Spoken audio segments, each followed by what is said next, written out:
So, just for the benefit of the recording this morning, we're just going to be starting to introduce the use of the mesh, looking at the mesh procedures and looking at meshing and how it really overall functions. Now, some of you have probably seen the mesh before, and there is many different ways of looking at the mesh. I've just been Googling some nice images to give you an idea, to remind you if you've actually seen it. These are the types of things that you'll typically get. Now, I know, as I said, I know a lot of people have already seen something like this. If you look at here, for example, you've got the triangulations that are occurring onto it, or as they know as tetrahedral.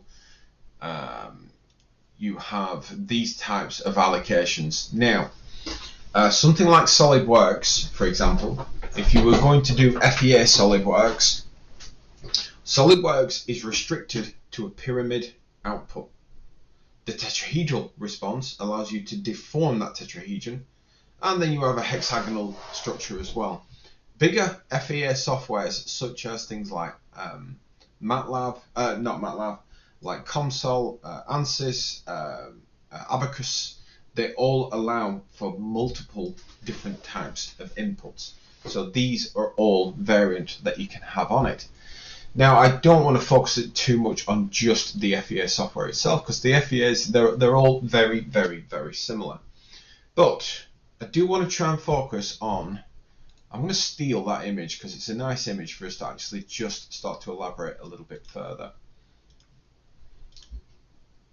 So, as ever, I'm using my favorite tool, which is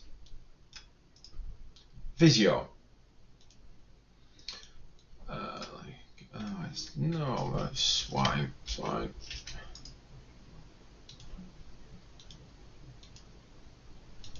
Yeah, that's not done like I want it to.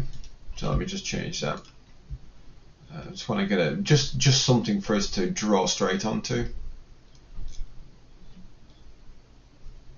I'll do it manually. Okay. So if we consider how these things function, and it is all important just about really understanding what it is that we're doing. So if we take something like this,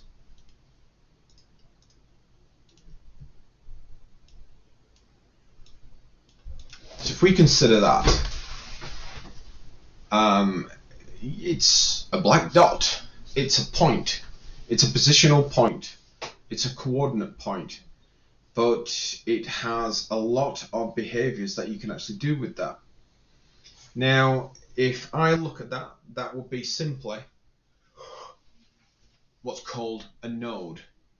Now, these single nodes, these can hold all different types of important information about them. However, if I take a second node,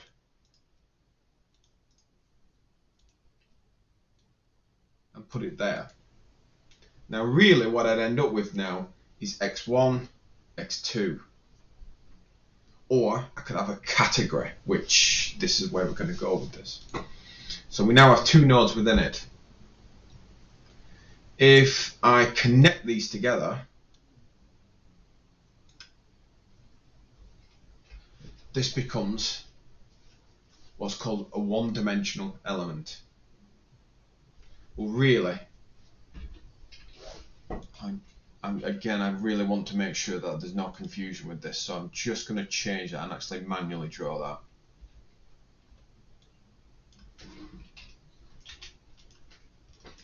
So if we consider this like that, I think that's a little better. So we have a node and we have a node. Then with its position, if we add, just for this one, we just add x. So we'd say n1 is equal to x. Zoom that in a little bit more.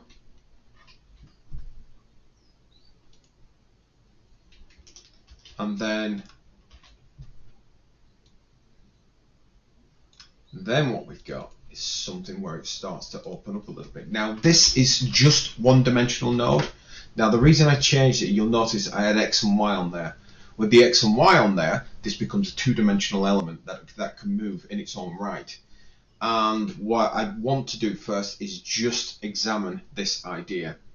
So if we could only move in X, if we could only move in this particular direction, if we attach a Young's modulus to this element,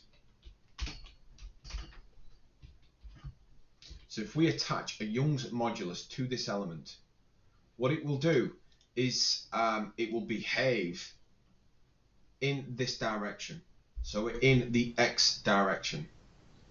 Now, a better way of actually seeing this is, what if it's a spring? So what if it's a spring? I'm just going to drop this in here because it might be a nice example.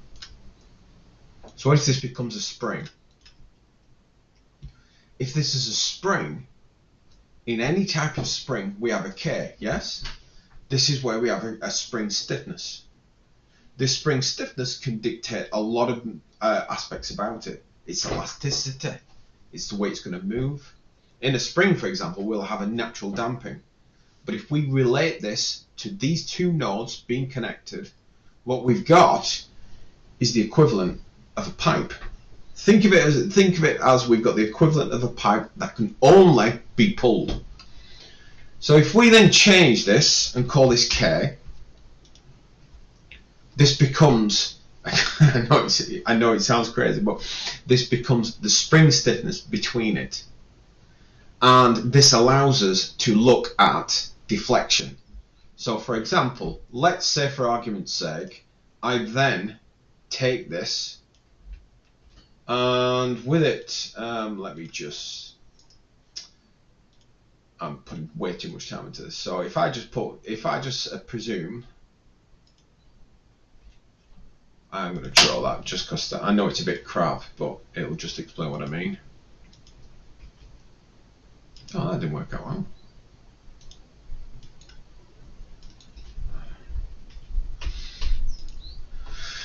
I'm not going to mess around with that. So if we have a force that moves in this direction, if we have a force that moves in that direction, what we could say is that this force could deflect this ball moving, this node moving, I should say. And if it moves, it may move, copy, paste, to here. Now again, please do keep in mind, we're only just noting about this single node. And what might happen with this is it might deflect all that way across there. So again, this spring then is stretched even further.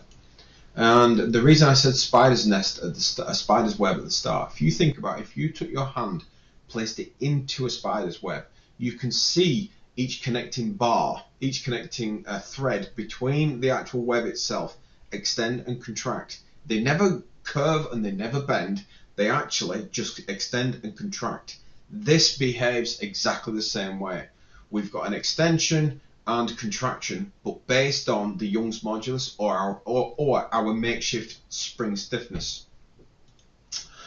Now the beauty is with this is if I measured this distance and this distance,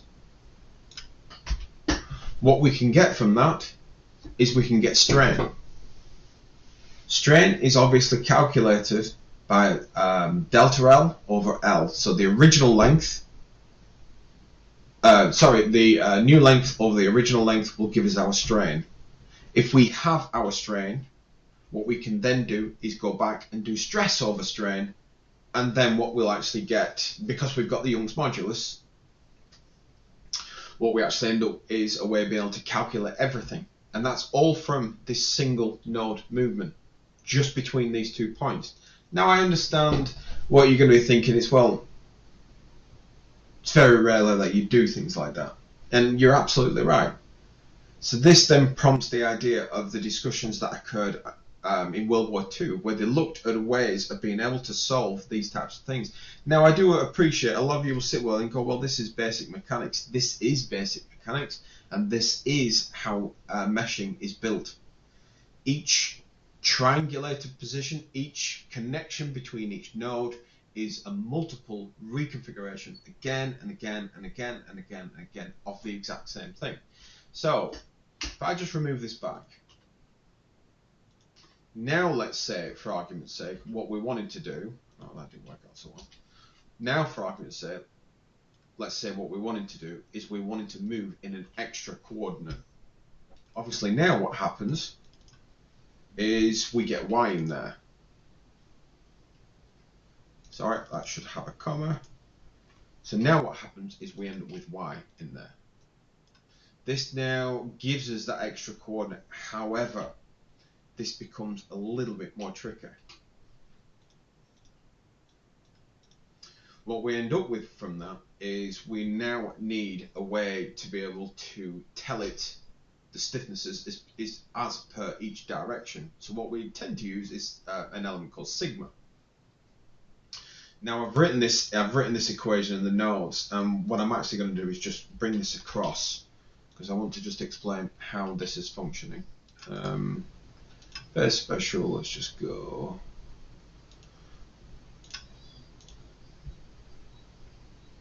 Oh, that went incredibly well.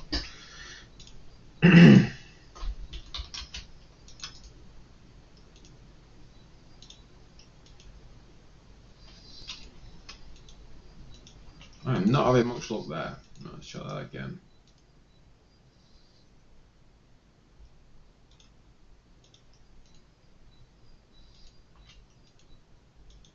Goodness, right. Okay, then I'll have to show you the notes in a moment or two. That didn't work out well. Right, so now what we've got is two nodes. We've got the single degree of freedom. We've got the one element, so we've got the one-dimensional node that can move within two particular degrees of freedom. So the x and the y gives it that freedom of motion. Now, what if we then move it to more of a truss example? So what if I then add further elements in there? So I then drop in another element. Now for this argument, say what I'll do is just remove the spring, because we know now that that moves in its own right. Now this K is defined throughout each one of these nodes. We actually do this at the start. Now for those of you who've used FEA, which to be fair a lot of you will, I'm guessing a lot of you have already used FEA, when you first choose the material, what you're actually doing in this software is you're defining what that spring stiffness is going to be. If any of you are interested in modeling of human tissue, so I once saw a demonstration in Milan where a guy was looking at radiation and the aspect of radiation and the reaction to the human body and the point of where skin flakes off from that radiation. And he was able to simulate it. Now, how they did it is they used a technique called soft springs, where what you do is you introduce a degree of, it's quite a heavy level of elasticity, so it almost becomes hyperelasticity, like a rubber. And what they did is they introduced that, and they were able to get this thing to deflect and move in a particular way. Because modeling rubbers, as much as some may think, oh, it's dead straightforward, it's really not, because these things define how this system's set up. And it's all about the mesh. And I know a lot will be sitting there now and going, well, there's not ways of refining it. There is ways of refining it. This is what we're going to do. But it's, again, still, it's fundamentally flawed from the start. So if I go and I copy into this third one, node 3. Now what we've got is we now have a node, we have 3 sets of nodes that can move in X, can move in Y, and they can move around. Now if we were going to write this, now I'm going to have to actually write this, but what I want to actually do is try and bring these together to give us the overall behavior of this element. So what I'll do is, so I'll call sig first, sigma, and x. Again, this is in the notes, so you'll get a much better version of this equation. So I put sig because it's going to be sigma, and then we got equals. This is this is as simple as it goes. Now you've got to remember, in our K, we've got our stress and strain calculation going on. Now the nodes will move and dictate to the elements, so the connecting points on it, how it can move around its own space. So what they do is kind of relate together, if you know what I mean. But these nodes will almost position themselves in the correct point. So this becomes N1. Sorry. XY plus, that should be comma, plus N2 XY plus N3 XY. Bring this in, there we go. So this now is extremely useful. If we have our stress and strain, we can dictate how these three move, and we've now got a way of recording where it moves and how it moves. This is just for one triangle. So what we're actually looking at here is, let's just choose something that's really been mashed to death. Oh, this is a nice one. What we're actually looking at here is, open a new window, we're actually looking at one of these. That's it. So in Cambridge in 1974, some geniuses sat in a think tank thinking about how could we represent these components in multiple ways. This methodology, finite element method, was born. The idea of taking the most complex geometries in the world and breaking it into little tiny triangles or little tiny hexagonals to give us this behavior and to give us how this thing behaves in space. So what they'd essentially done is they'd come up with the first way of being able to break that down into separate pieces. I'll tell you what I missed off there. Probably, sorry. So we have K1, K2, and K3. Again, these notes they are on Blackboard, and sadly I'm not actually doing the equation any justice, so please don't judge me for this equation, because I'm aware of how crap it's actually displaying itself. Oh, so apologies, 1 minute. My dog's about to go running off. Go get him, Alana.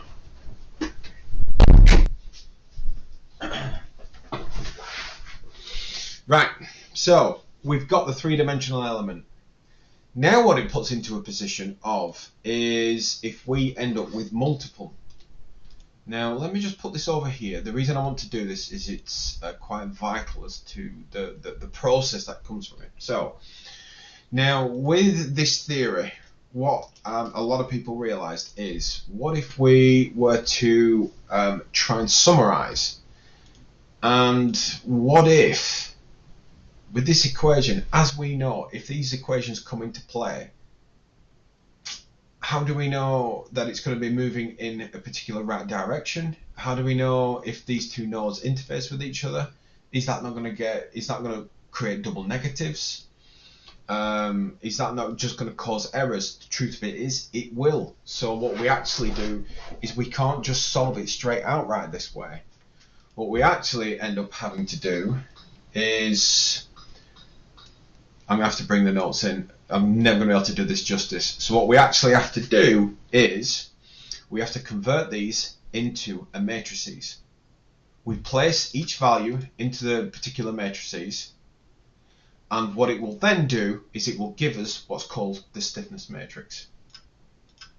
This stiffness matrix and the way that the matrices is solved allows us to cancel key points. So let's say, for argument's sake, this node, before I make a balls of that one, I'll just copy it, paste it across. Let's say this deflects all the way down here, and then we end up with something as brutal as this type of deflection.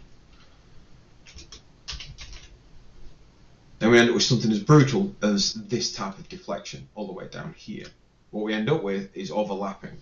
Now, by using the stiffness matrices, what it allows us to do is to jump across and be able to change things nicely in that fashion. So we can cancel key points out of there.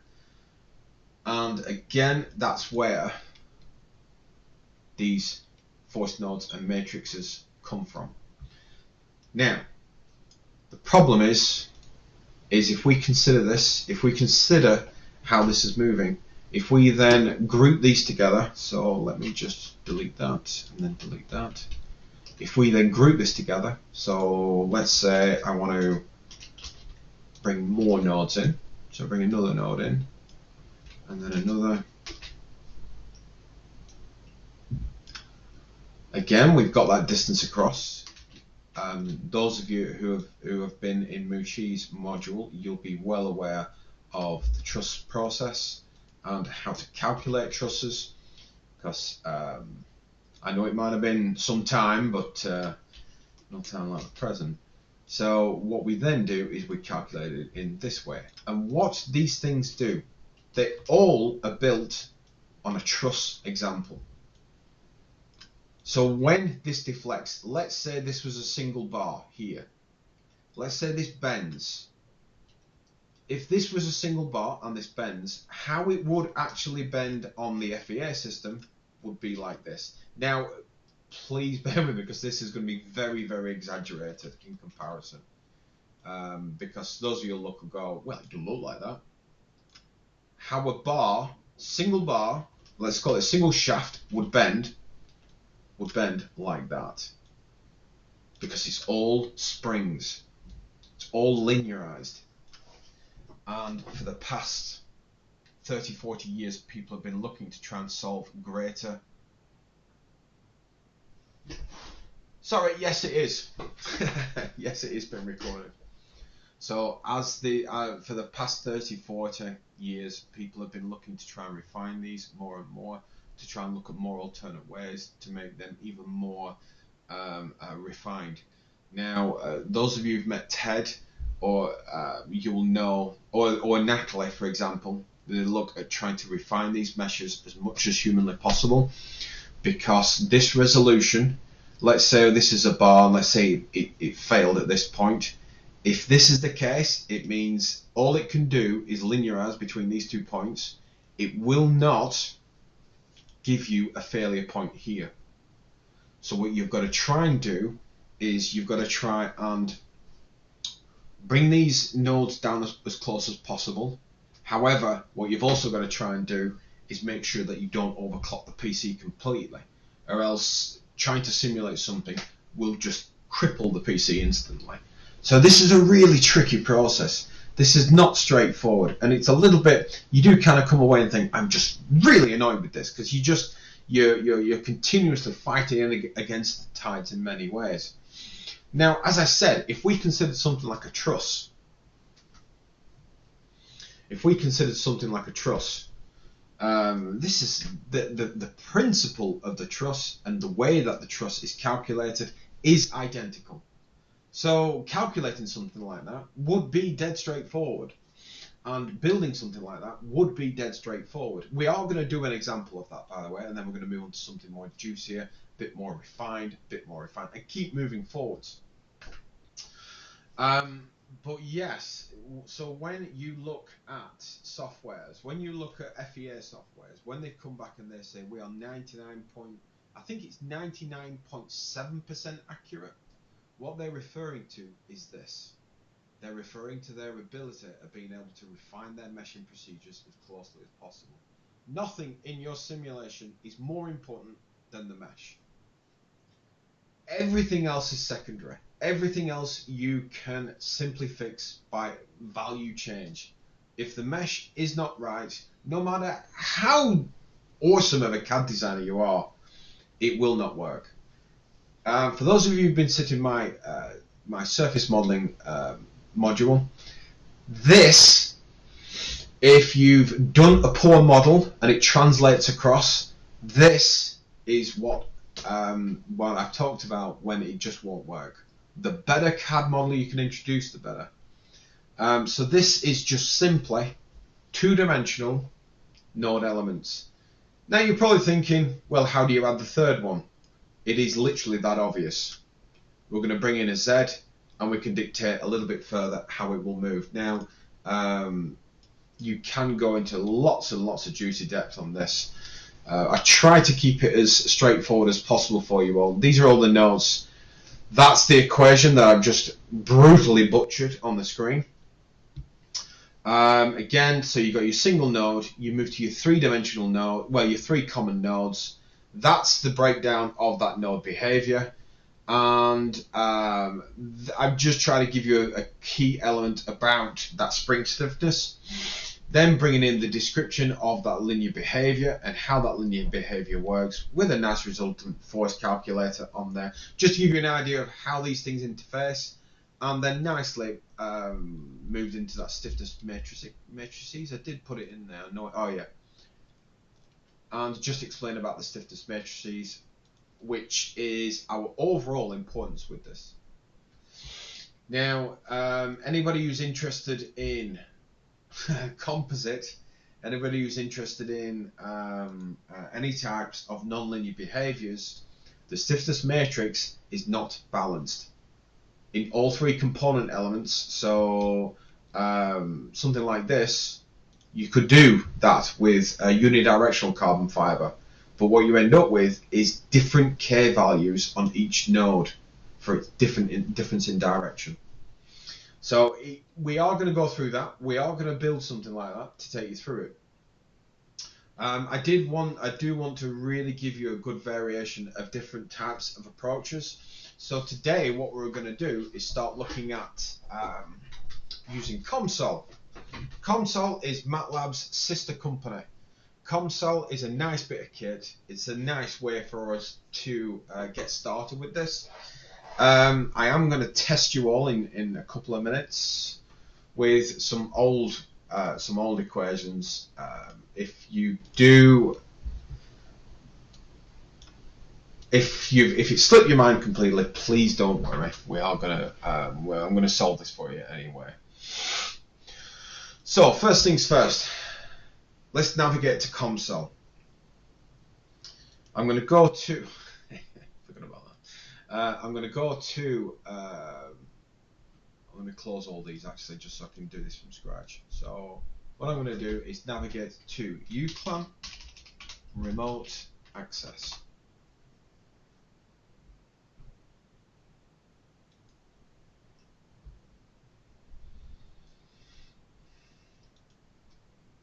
We're going to have a bit of a navigation around this software. Now, for these examples, I'm working on the idea of I'll be using Comsol, and I'm also going to use MATLAB in different elements as well. Not MATLAB, ANSYS. Now, I've logged into my remote access. Natalie has assured me that this will work, so we need to test this. If anybody has issues with this running now, please do let me know, because I may need to scrap this and we go to ANSYS. So I just need to be sure exactly how things are functioning. I'm going to go to Comsol, multiphysics. Now I've got more on here just because I'm staff, but I'm going to go to Comsol, multiphysics 5.1, and then open with my Citrix receiver. Comsol multiphysics is a fantastic solver. I've used this now for many years, and it's only just got better and better. This is the 5.1 version. We are now on to 5.6, where there's not much difference between them, but as a bit of kit, it is phenomenally good. I really do like it. So, has everybody been able to get onto this? The reason I wanted to do this with particular the mechanical maintenance and CAE. CAE is because you're my bunch, and this is incredibly useful for you guys to know. Mechanical maintenance and mechanical, you will be doing this a little bit with TED as well.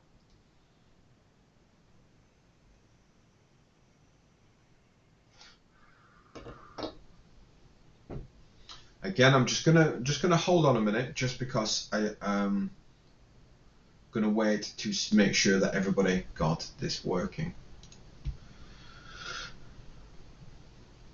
Right, I don't think it's on the Horizon line, is it? No, this is on Citrix. So let me turn this back off. And I'll take this back again.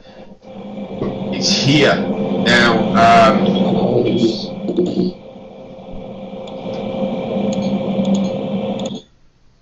yeah, so it's here. Now, this is, now what I'll do is I'll navigate myself back again. This is why I really wanted to take this nice and steady today, just because we can try and iron out any possible flaws that are occurring. So I'll go uclan. Now, I normally just type uclan remote access. It takes me straight to the page without having to mess around.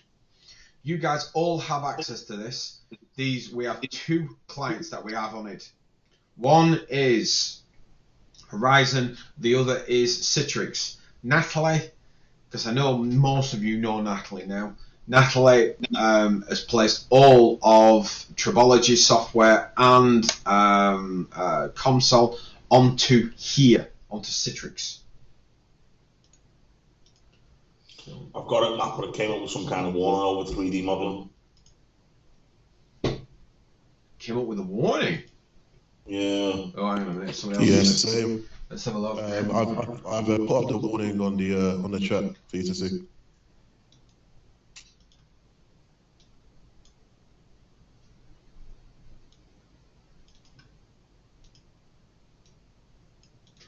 Ooh. Just try clicking OK on that.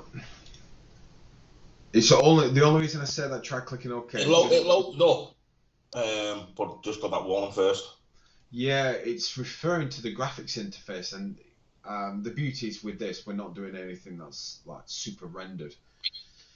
But it is something I need to examine. So hence why I was being cheeky, really, of making sure anything we did this week was not heavily dependent graphically, but still gave us some particular type of result. So I'm in here. Now you guys should all be in here. Again, I'll just give you all a few minutes. For me, it's not allowing me to actually close that warning text or that window. Really? Shoot. Yeah. What about you, Dave? Have you had any luck with actually closing that window? Yeah, mine closed. I've got the same window as you. Just let me see if I can do anything. Just try restarting that, Philip, and see if that does it. Okay.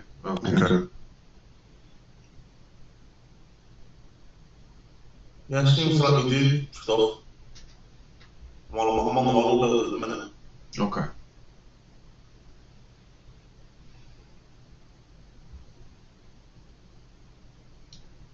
Okay. I don't know if anybody can hear that, but that is my dogs. If they hear the doorbell, I don't need a doorbell. I've got a dog. Right. Okay. I'm going to work my way through this. This is, I need to do, because if there's 3 of you who've had issues, has anybody else had issues with this, with getting this opened up? I originally got like an error message of the graphics, but I clicked OK, opened it again, and it seems to fix itself. Yeah, it's good for me. Okay, that's good. It's not actually downloading. It's saying download the Citrix receiver, but it's not actually downloading anything. Log on to the Citrix website and download it. Problem again, it's not downloading the Citrix receiver. I've just gone to the direct website to get the download. It seemed to be going through the process. It's only the 2020 version when that makes a difference. Yeah, I think so.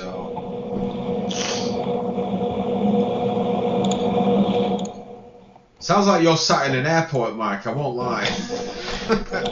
Or is it kind of spinning round, or is it just noise in the background? Just really noisy in the background. It's just the fans having some fun.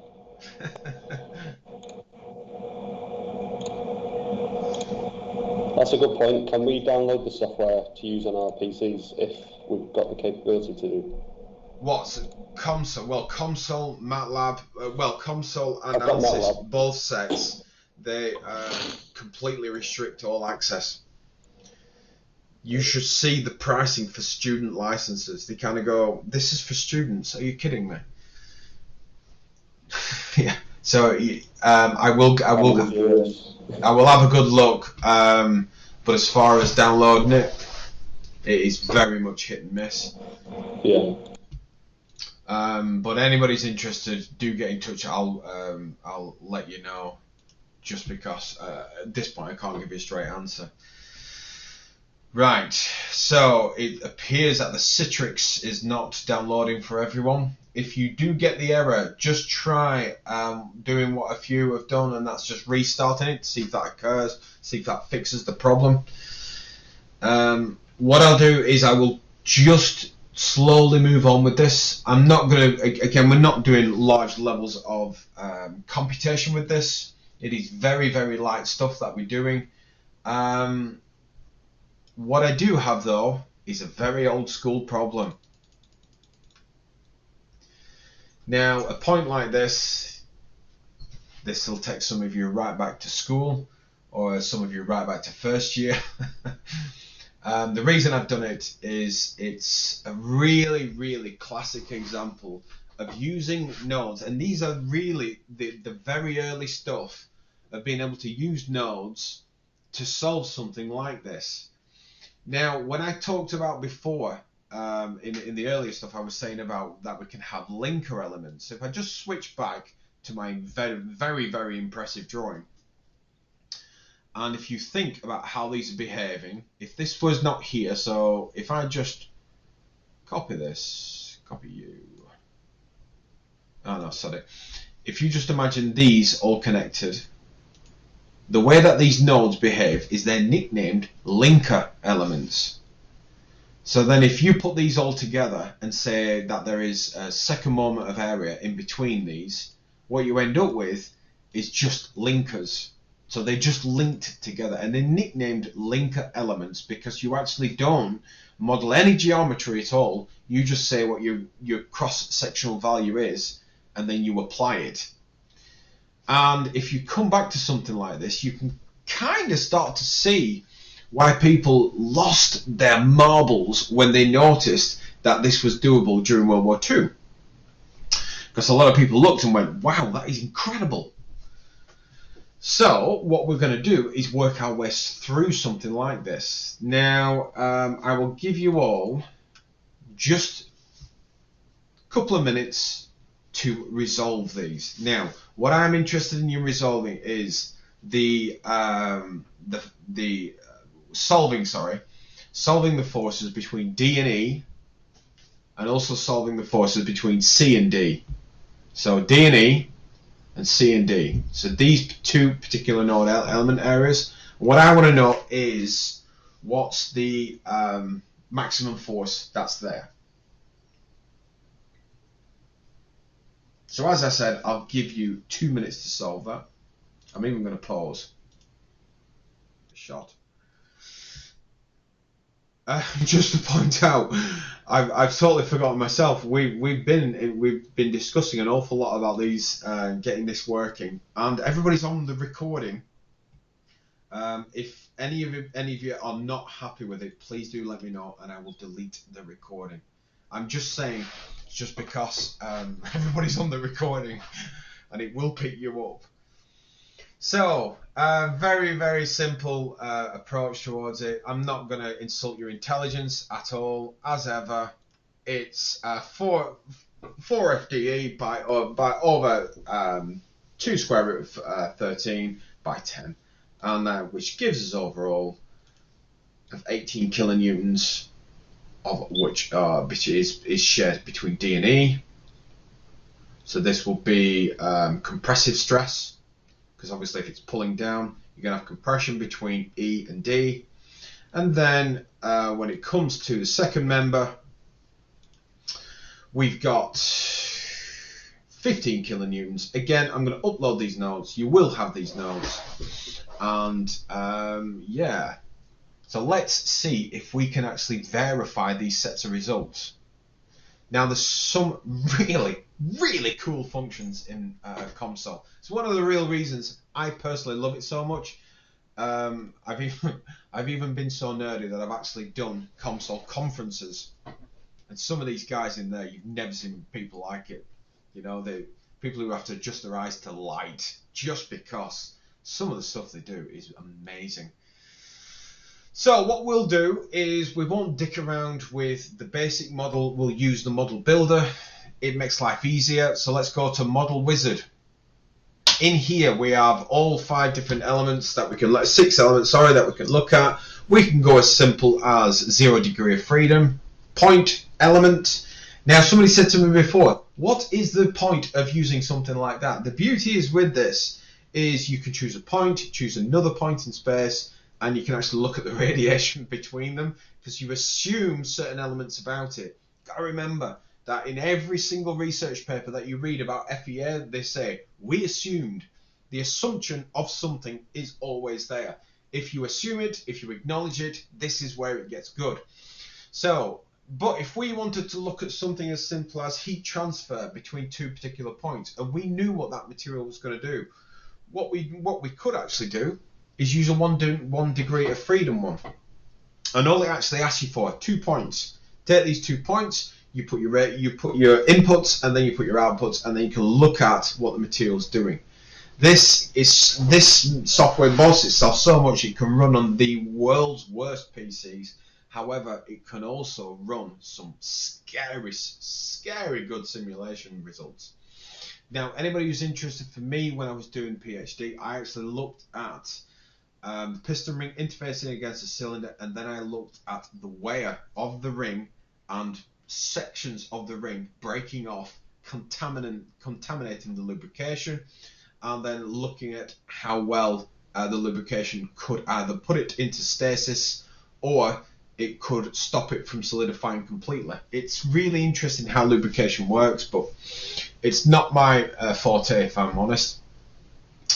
Then from there, if you have something that you're talking has symmetry about it, so it's a cylindrical behavior, it's got key profiles about it, if there's some key element that you want to pull from that, your 1 degree of freedom is in there. And obviously with this, with 3D, 2D symmetric, now we're going to use 2D now. This 2D is simply because if we consider something like this, we know for sure it's a 2-dimensional drawing, nothing more. This 2-dimensional drawing gives us just a rough insight as to its behavior overall. So what I'll do is first go to 2D. So this again is just a 2D. Now on here, this is the toolboxes that's attached to it. Now, very similar to MATLAB. As we know with MATLAB, when MATLAB interfaces itself, you've got to buy extra toolboxes to bolt onto it. You can really tell this has been written by MATLAB. Also, they will overlap. I am going to do extra sections on how to get MATLAB to run thousands of possible combinations to simulations for you, because I thought it might be a nice element for you guys to know. Anybody who's considering research further, anybody who's considered serious R&D, that is where this software sits. Everybody I know who uses this tends to be on they're biomedical. They tend to be biomedical. They tend to be from the nuclear industry, looking at radiation, things like that. This is quite heavy in this element. Now you'll notice here I've already cheated, making sure they work. On here we have AC to DC converters. We can look at magnetic fields, the effect of magnetic fields, again, acoustics. You can literally see here what it'll allow you to look at. Chemical species transport. Now it sounds really ominous, does that name. The chemical species transport is really good because If you've got a lubrication that's actually running, I use lubrication a lot in this aspect because it's a great way of explaining it. If you have a lubrication that's surrounding your key components to minimize, obviously, wear and failure, if pieces break off, and the pieces are small enough, in the engine, for example, a really prominent professor called Ian Taylor, which interestingly is a visiting professor at the UCLan. He worked for Shell for 25 years, and in his work with a team of others, they looked at introducing, best way I could describe it is a detergent into lubrication. Now what happens is intake comes in, you get the burn. That burn occurs, a resultant of that burn is carbon. That carbon traditionally would stick onto the piston, stick round the crown, stick onto the ring, causing corking, where the ring would hold itself in position. Anybody who's from the big automotive industry, you'll know of keystone rings. Keystone is a beveled ring, which the theory was that whilst it's running, it would never be able to cork in because the force would always be pushing outwards for it. Whether that worked as well as people hoped is debatable, absolutely debatable. But when this combustion was occurring, what they actually said is there not a way to capture that carbon and stop it from solidifying, hold it in a temporary stasis? The work was phenomenal, but my argument is as it's been held in a temporary stasis, the non-Newtonian behavior of that lubrication that's acting around it will change. The behavior, the characteristics, the viscosity of that lubrication will change. It has to change because it's having something new added to it. Then there is an effect on cylinders known as glazing. And interestingly, most people have noted glazing occurs on the first introduction of an engine and then the last few years of an engine. There could be a strong possibility. I say this is just theory because there's not a lot to support this at the moment. There is a strong possibility that the running in procedure, if the cylinder isn't running correctly, what the cylinder does is it captures part of that lubrication, almost sealing it into that surface, creating an ultimate polished surface. This allowing for the ring not to seal correctly. At the last stages of its life, if that lubrication regime has materials within it, what it could possibly do is transfer some of this new sludge, if you will, to the surface of the cylinder, also causing glazing. Now, using chemical species, what you can do is you can simulate that material breaking off something like the piston ring and entering the lubrication, and then you can study the viscous behavior of what's occurring from it. So that just gives you an overall. Apologies if I went a little bit too much detail, but it just kind of gives you a good picture as to what this toolbox will do. Fluid flow is fluid flow. You'll have done some of this before. I'll try and add some of this in, but I do try to stay with solid mechanics just to give us just something to focus on, really. Heat transfer, as ever, I will try and do a little bit with it. My main focus will be around the solid mechanics. You have mathematics modeler, so by using ODEs, you can give characteristic behaviors of the way something will behave. So, for example, I'm at the moment working on a verification paper of a new type of 3D printed material. Built it up on this, but I've used variable to control it. It is amazing. Love it. Right. So let's progress in and let's take a look around the actual software itself. So I'm going to jump down, come to structural mechanics. As you can see here, we've got the typical, you've got your piezoelectric devices. I swear to God, anybody who's involved in that, you can see the level of possibility that's there. Plates, solid mechanics. Now we're not going to use solid mechanics for the truss. We're going to come to the truss itself. Now, all FEA software, big FEA softwares, actually has a truss solver methodology. So I'm going to add that in. And then I'm going to go to study. In here, we can, as you can imagine, we've got all different ways: model responses, linear buckling, frequency analysis, frequency model analysis. what I'm going to do with this is I'm going to look at a stationary analysis, and then I'm going to click done. So now this is my building blocks, everything around it. We've got definitions. I'm just going to extend on definitions, and we've also got, well, let's just take just a basic overview of what's going on. So we've got the global definition. Now global is because this software is multiphysics.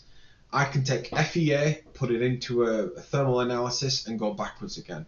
What you essentially do is you build multiple simulations and get them to translate things across, to talk to each other across. That is ace. It's brilliant for what it can do. But what I'm going to do is, for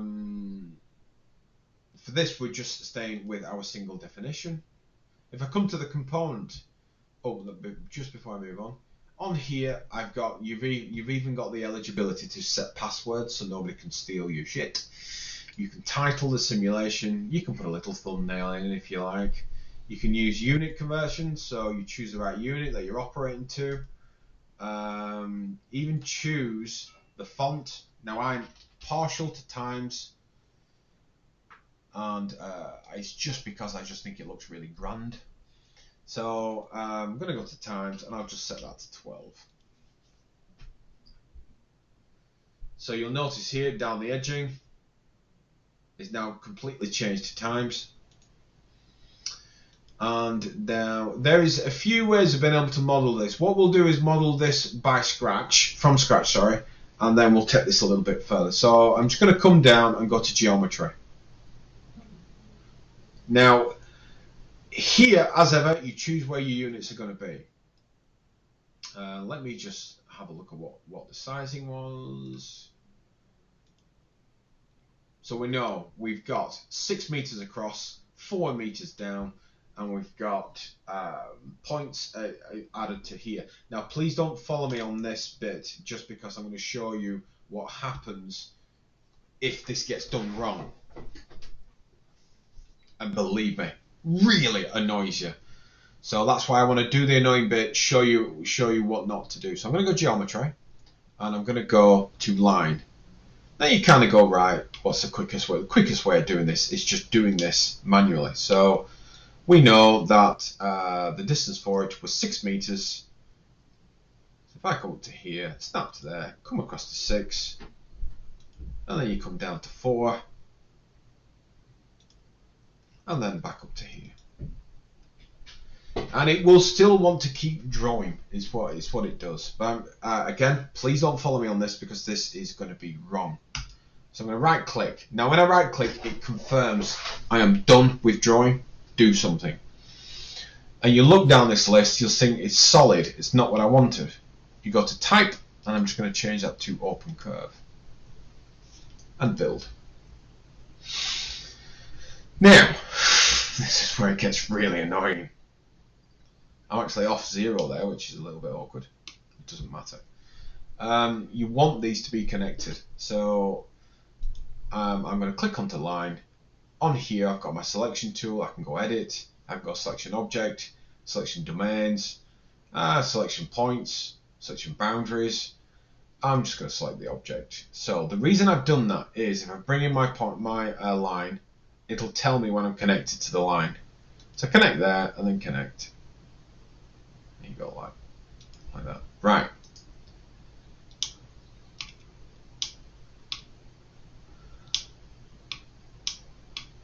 That is why it's not going to work.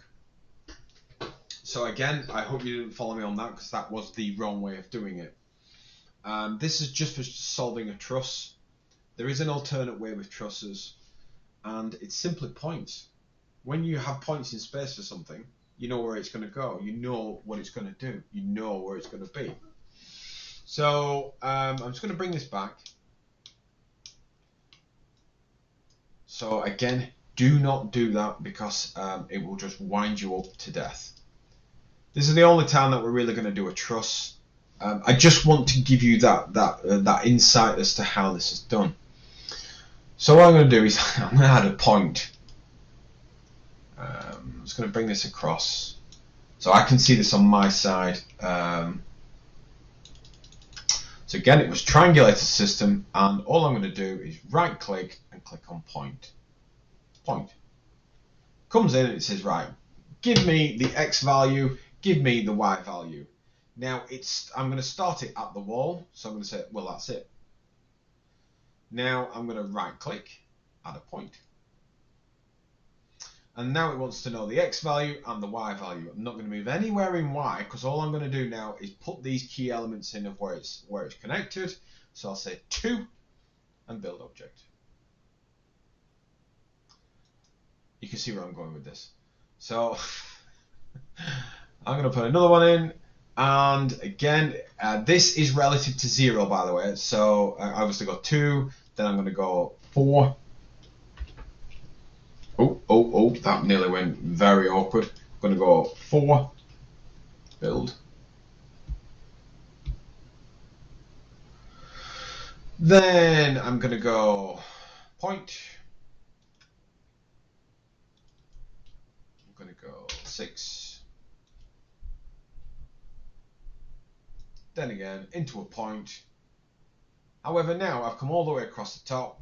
The distance down here was 4 meters. Now don't forget, we're moving relative, so here I go -4.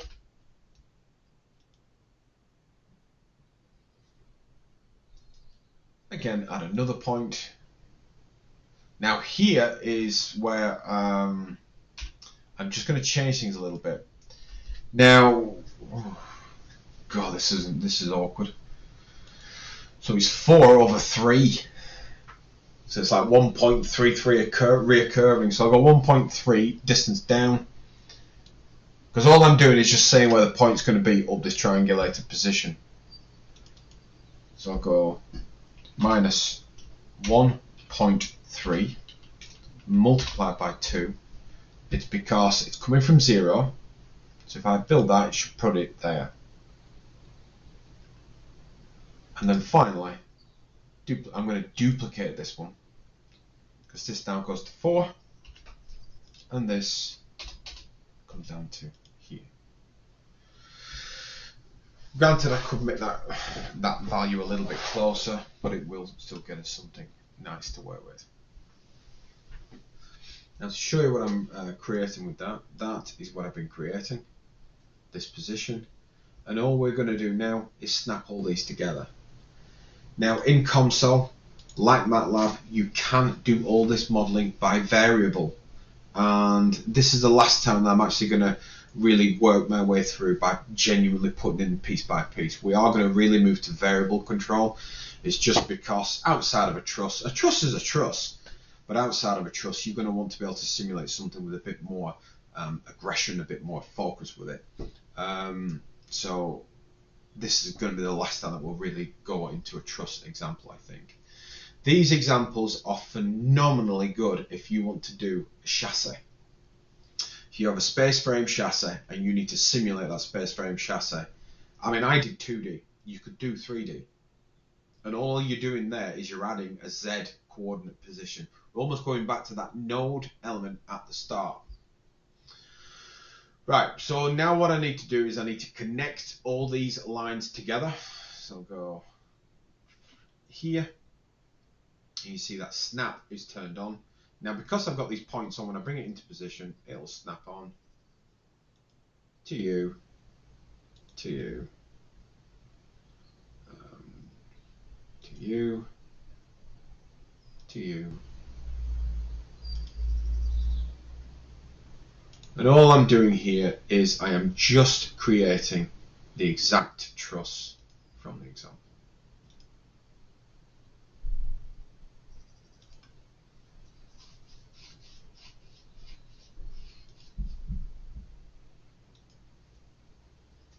And that is my drawing.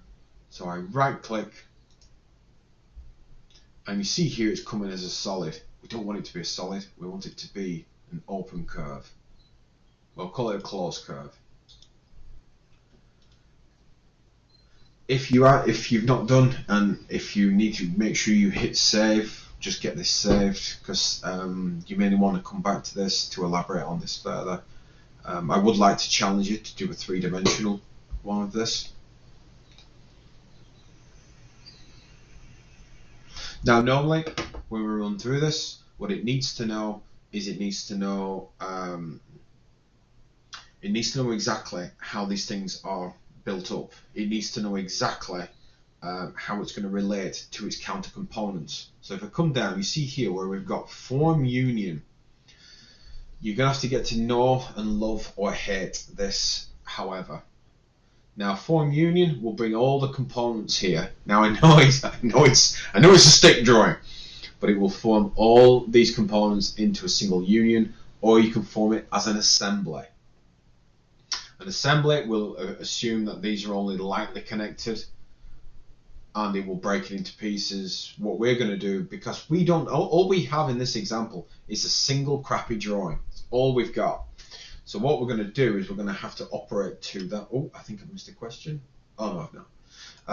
So what we now need to do is to operate to that. So what I'm going to do is just leave it as a union and click on Build All. So that is our geometry. We're now in a position where we can start moving forward a little bit more. So let's close that and close that. Let's move on to materials definition. We need to say what this thing is going to be made from. Interestingly, the calculation that we've pulled from the notes itself. So if we look back at the notes, all this is doing is this is referring to the force that's applied on it. So regardless of what this thing will be made from, the force is going to be the same because it's all based on geometric and it's all based on how this has been applied. So that's where a lot of people do get mixed up. I've had students before who kind of go, no, it's got to be different because it's a different material. No, if you apply a force, that force will behave in a particular way, regardless of what actually holding it. The material will withstand certain forces that are travelled in, but that's where it's coming from. That's the most important thing about this. And I'm going to build on that way of thinking, by the way. So we are going to be building up to dog bone analysis standards. Just because when you actually see this basic principle and then you put it into something bigger, more braver, it becomes that little bit more of a challenge. Right, so let's bring this back. Let's come to material. So I'll go add material. And this really is just to give it that little bit of an element to it. Now you see user, I don't know if I ever defined anything. Let me have a look. No, I didn't. Now, user-defined library lets you build your own custom material. If you're somebody from a company that are doing particular things with certain types of materials, you can define it, you can build it, you can really put a lot of thought into it. There's a lot of things you can do with that, and it is phenomenally good. However, what we're going to use is built-in. So I'm going to extend, come down to, I always use structural steel. I think it's just my SolidWorks days. So, or ANSYS. ANSYS always defines itself as structural steel. I'm just going to use structural steel just for the sake of it. Again, what I did there is I right-click, add to component. When you add globally materials, that's when it gets even cooler. You can have multiple different components in a simulation and refer to the global materials and pull them in as you need them. It's so much fun. It's crazy. It's absolutely crazy what you can do. So let's move into the next piece. So this is how it defines it. This is the truss build example area. So let's take a look through it. Now there is an awful lot in here, and I'm not going to try and just throw as much as I can at you, just because I really don't want to annoy you all too much with this. But let's just take a basic overview. So the equation controller, study controlled equation.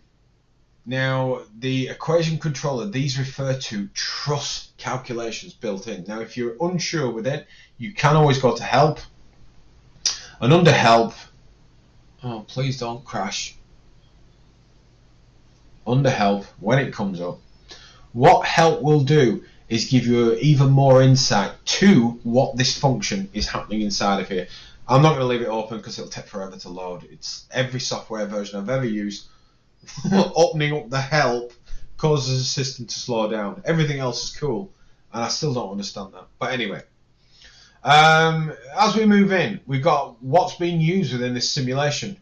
I can choose what to be used. I can actually isolate stuff out and say, look, ignore that. I'm concentrating on this particular area. Now, I personally had to do this when I had the Aprilia, the KTM engine in here, just because there's so much geometry. The system was just breaking itself. So I minimized things I didn't need, and I could isolate that, but not have to delete it. And that's the most important thing, that geometry is there for me to use. Reference point for component sets is always. Now, for those of you who are CAD savvy, you will know you always need a datum. You need a 000. In this reference point moment for computation, it comes from where are you referring to. For us, we're going to use 000. It's like MATLAB, where what we were doing, we were constructing the 000 by using the world and using that essential build area there. And then here with dependent fields, you can change these if you wish. I wouldn't recommend it, but you can if you wish.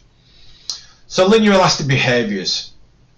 This again, I'm trying not to be too enthusiastic with this, but it's just crazy cool. You can see here when it comes to static stress, when it comes to the stationary study. These are the noted truss equations which have been noted. Now you can see here that it's actually equations that I've used to actually solve these particular areas. And when it comes to Poisson's ratio and Young's modulus and density, I'm pulling it from the material because I could do user defined. You can actually say what it's going to be. You can turn that into a variable if you wish. But what we'll do, I mean, we've selected structural steel. We are going to revisit this and come back a little bit more, because the one thing I didn't show you inside of here, structural steel is all defined. Outside of here, do take a good look around. Have a good navigate around all this, just because this first introduction to it won't do it as much justice as I'd like. Then we've got cross-sectional data. It's cross-sectional data. It is purely the cross-sectional data. So you can see that in meters that we're at 10 meters squared. 10 millimeters squared. Yeah, well, 0.01 meters squared, I should say. We can make that bigger, we can make that smaller. If there is a key area for, say, if we've got a pipe, you can also put an equation into that to describe how it will move or how it will change. One thing I'm not showing you yet is actually how to build in equations, because when we move a bit further down the road with this, we are going to have to build what I call verification equations into this. So when we run it, we got something to look against. Run it, something to look against, because we don't know for sure that this is going to be something usable. Straight edge constraints. What it's actually saying here is what constraint areas are you talking about? So I've got cross-sectional data, so straight edge constraints, or initial data, cross-section, or you can choose which way you want to go with it, and I'm just going to use cross-section.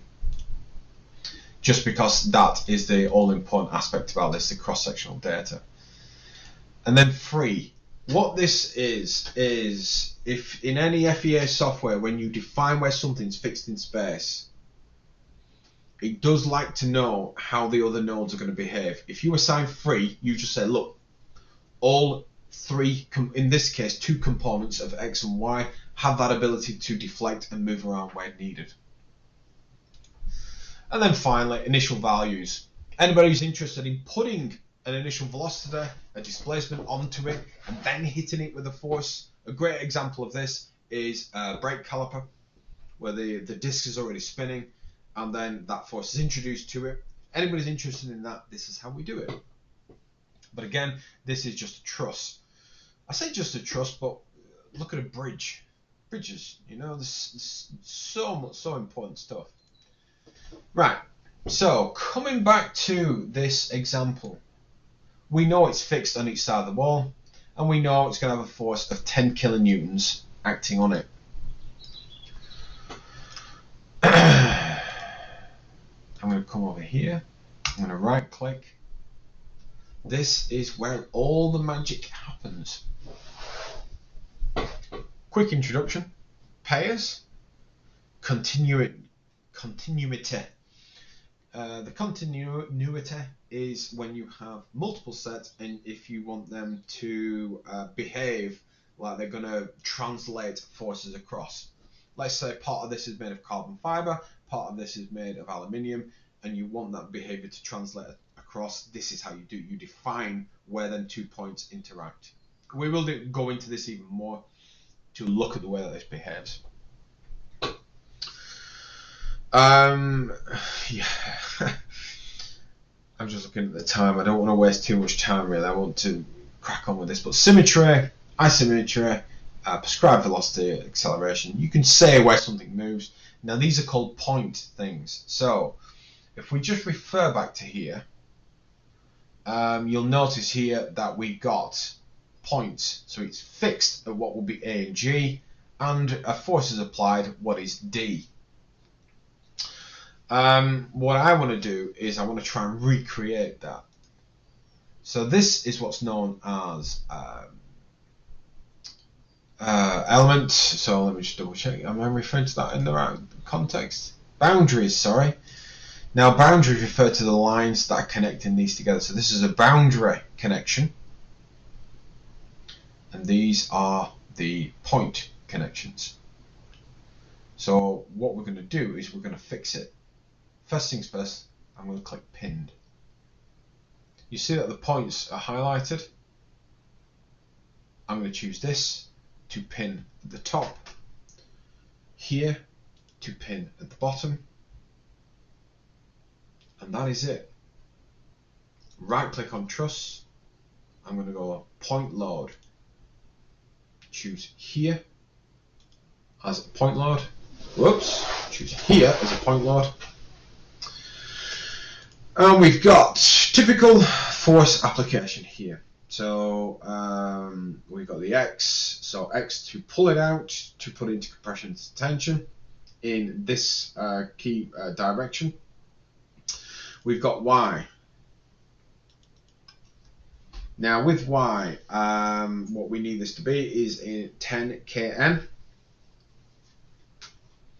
Now there's something that somebody told me recently, and I just want to see if this works. So just bear with me 1 second.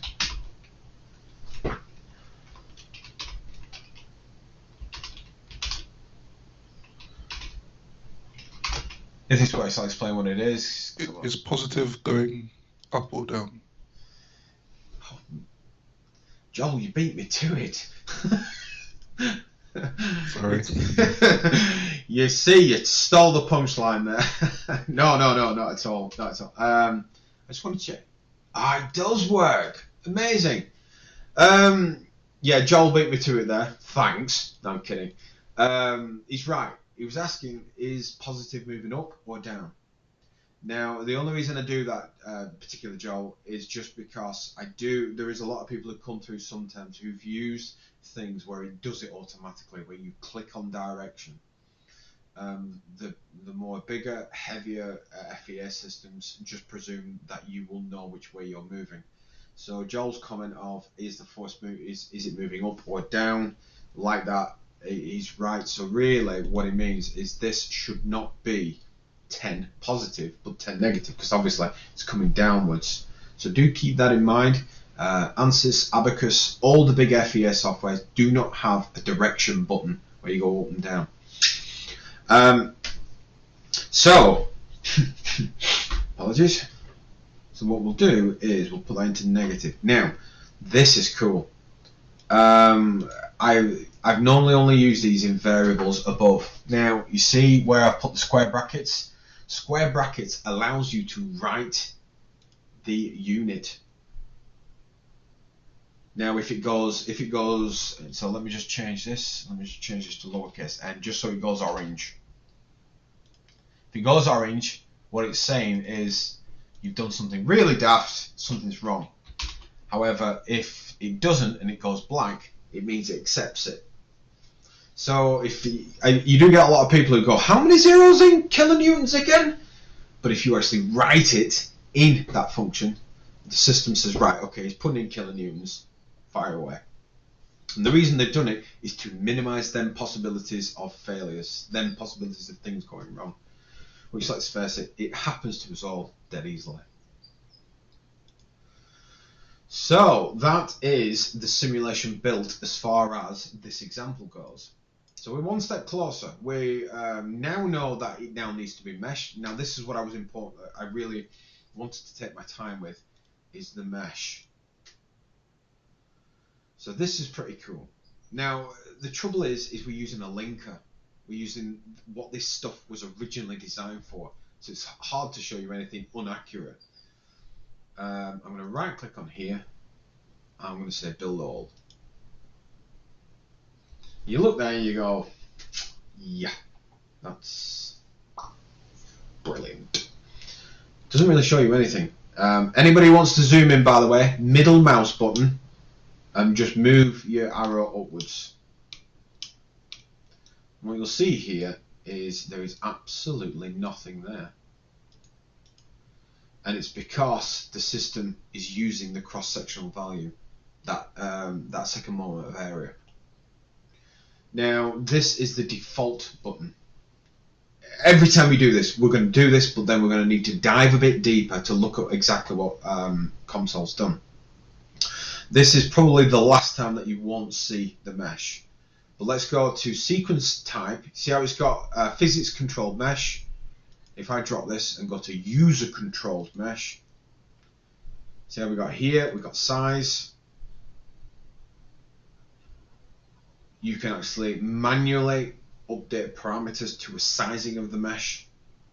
Now again, I hope this has made a few of you realize that really that's me putting in the size.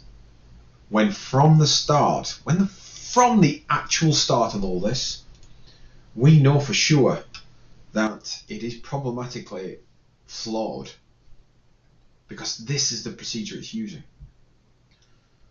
So I do try my very best to aim away from people thinking simulation solves everything, you never need to prototype again, because anybody who says that is just, in my eyes, pretty much dangerous.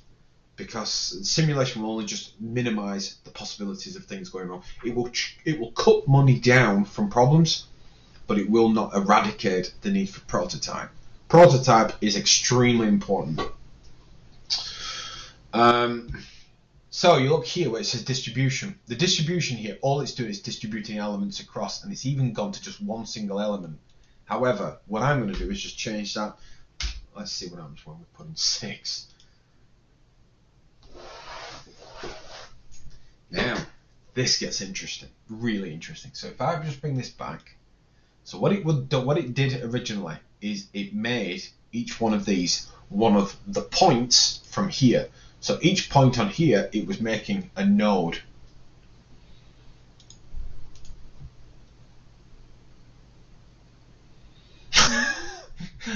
Yes, I only laughed there because I couldn't have put it better myself. Exactly, it genuinely does. Now you can see here, now the way that this is going to behave now is we've got 6 nodes in between each elemental connection. That's the distribution across it. I mean, really, the argument is, do we really need that? What I'll do is I'm going to just bring that down to 3.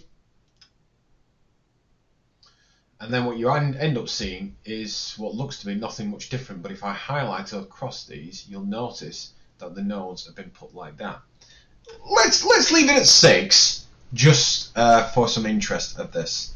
And under edge distribution, what it's actually doing here is it captures the edge, and anything where I've missed, it just fixes and makes sure I've not done something daft. If you've not done already, guys, now hit save. If anything's going to die, if anything's going to go wrong, it will be now. So let's go save as. I'm just going to call this.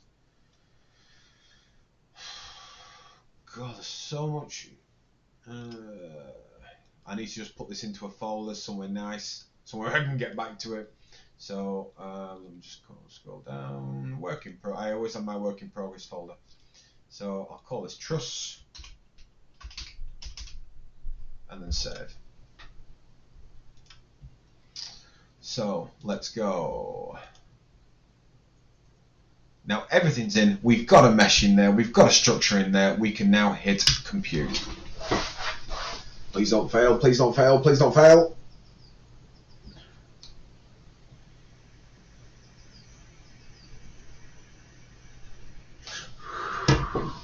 Anybody not get that?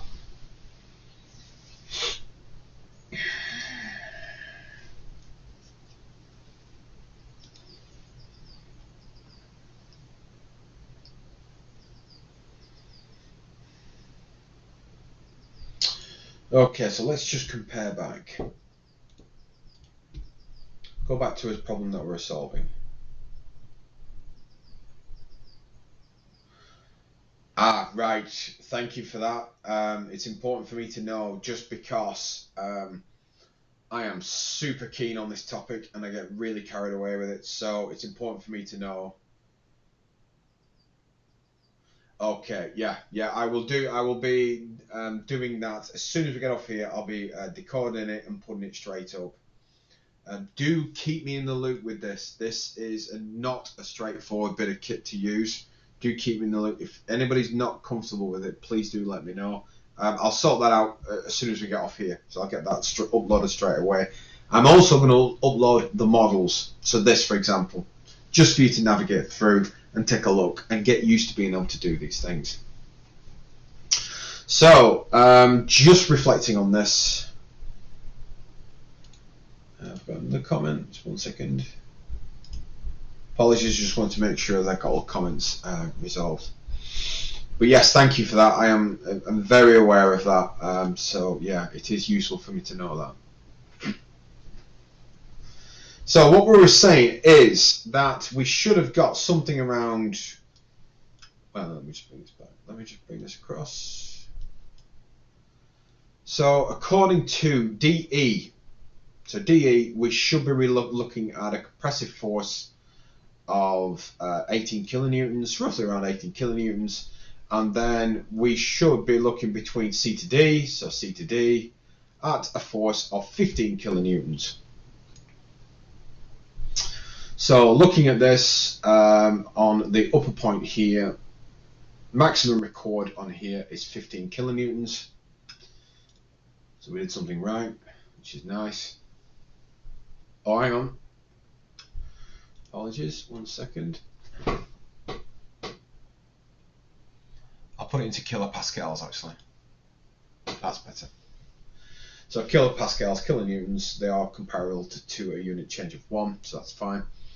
We know that we're at 15 there. Now, you can't be absolutely clear where that's coming from. So what I'm going to do is just add what they call a maximum and a minimum. It will just pluck out exactly what it's getting, and it makes your life so much easier. So come into here, and then what I'm going to do is go to, it's not physics, hang on a second, let me just find it, stress on the truss, and you see here I've got more plots. I'm going to extend that down, and I'm going to go to max and min, max and minimum there.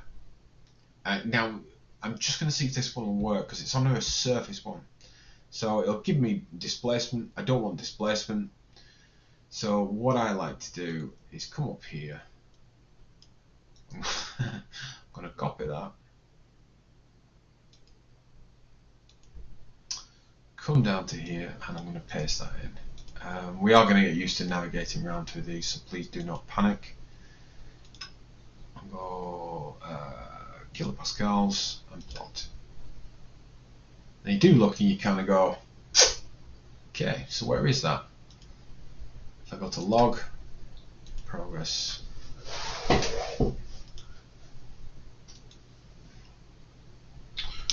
I'm just looking for my max and min has actually not given me anything.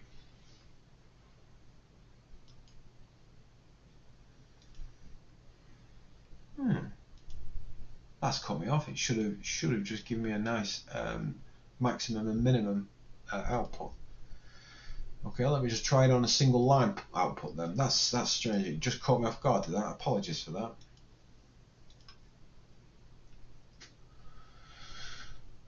It's awkward when that happens. Feels like a stunned cat in a road. Let's just try max minimum on a line. So then I'll just paste that into there and then plot. Right, so let's go kilopascals, and then plot. And well, it's probably easier. Put this back into kilonewtons actually. No, put it back in there, keep it in kilopascals. Right, so what we got is 18 and 15, so we come away here with 18 and 15. Now there's going to be some changes. I think there will be some changes in there, because one thing that I did do on this from the start was when I modeled the actual geometry, I had to use 1.3, if you remember. So if you come back up to here where we did 1.3, and that was to give me where that point would sit. There is more accurate ways of being able to extract that, and that's just slightly different in comparison. So I do believe that that will give me some slight inaccuracies as to what I've got. But what it does do now is I can confirm I'm getting the right value. With this, I can look at the forces that are traveling through, and as you can imagine, the forces that are traveling through just give me the same particular value on it. So again, I'll just drop in another max and min on this line. Plot that. So again, it just gives me maximum and minimum of these two key points of forces. So that's all it's actually giving me there. Oh, that's displacement. That's really awkward. Copy that. And if I come back in here, paste that into there, and then plot. There we go.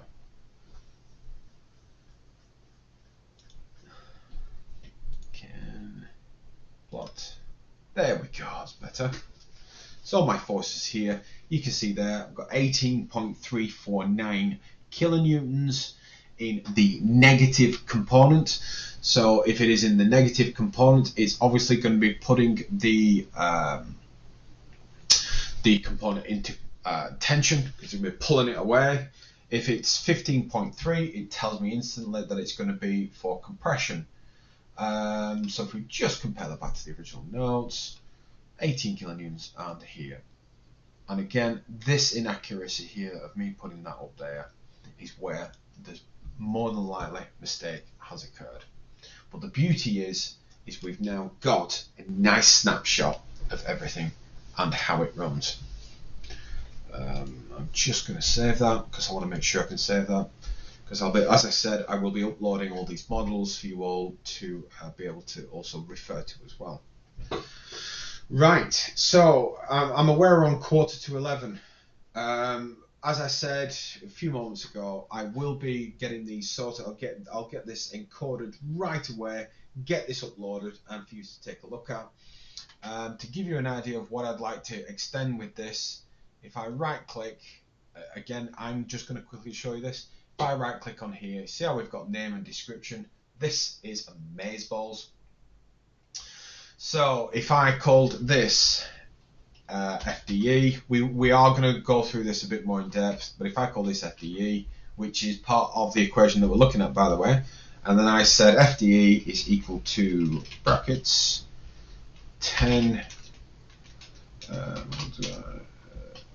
SQRT 13 all over 2. Let's see if it does it, because is that SQR. Now when you build these up, it will give you a result which is obviously give me nothing there, so there's something that is not like me doing there, but I will fix that up. That's where we're going to progress this to. Now again, all we've done here is we've done a verification of the truss itself. I've been able to show through maximum and minimum resultants on this actual simulation, that it matches against my original calculations. So I know that this is an accurate representation. With this, I can now extend further. I can now start to look at a little bit more. I can look at, so I'm just going to plot up there. And then with this, what I can do is I can look at a line, and I can look at displacement. So with my displacement, what it will do here is it will tell me how much it's moved in key directions. What you'll notice is it doesn't seem to have done anything because there is no deformation attached to it. You can basically get it to deform to look a bit more exaggerated. So that is the displacement of the actual parts. As I said, we're going to grow this even more and more, but when we come back next week, we'll hit this with the ground running. We'll move on to a new verification model. We're going to look at one classic example, which was one done by, I don't know if everybody remembers this company because you might not be old enough, but a company called Marin Mountain Bikes used to be the best out there. They used to be phenomenal. And there's a long discussion about what they decided to do and how they wanted to be able to use software to help them come to the right decision about a material selection. We're going to build that example, and we're going to work through that example, and we're going to actually verify that result, and we're going to keep moving on that type of direction and keep moving in a nice way. But next week will be purely dedicated to verification and the approach to verification. Then after then, we're going to start looking at assemblies and looking at how assemblies behave, how they relate to each other. Then after then, we're going to move to a new level of frustration or complication, which is a proof of experiments. So we're going to do a design of experiments where we'll run a verified process, but we'll run it 300 times to get results. That is not something easily done, but we'll be examining this more and more. And yeah, so that is the plan with this. So let me just hit save. I will just stop my recording because that I won't do anymore with this. Again, just to reassure everyone, I will be uploading this model. All the notes from what I've worked from will be online. So let me just stop.